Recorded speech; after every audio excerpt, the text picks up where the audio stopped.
আজকে আমরা দেখব লেটার লেখার একটি ফরম্যাট।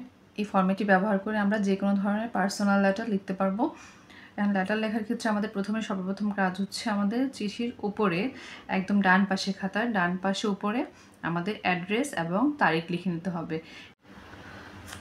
যে অ্যাড্রেস থেকে চিঠিটি লিখবো সেই অ্যাড্রেসটি এবং যে তারিখে আমরা লেটারটি লিখবো সেই তারিখটি লিখে নিব। তারপর ডান পাশে আমরা এখানে প্রশ্নে আমাদের যে নাম দেওয়া থাকবে অর্থাৎ বন্ধুর নাম যেটি দেওয়া থাকবে আমরা সেই নামটি লিখবো। এখানে আমি লিখে নিলাম ডিয়ার রিমা। তারপর হচ্ছে আমরা প্রথমে শুরু করব hope you are fine, I am also fine by the grace of Allah বা গড।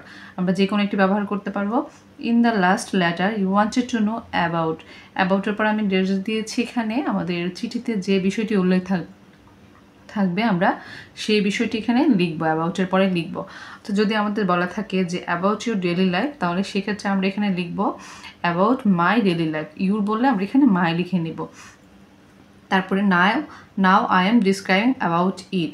তারপর হচ্ছে এখানে আমি ডেট দিয়েছি, কয়েকটা খালি ঘর দিয়েছি। এখানে আছে আমাদের যে বিষয়টি উল্লেখ থাকবে সেই বিষয়টি সম্পর্কে 4-5টি বাক্য লিখে নিব। এখানে লেখার পর লাস্ট আমাদের কাজ হচ্ছে no more today with best regards to your parents and love to the youngers.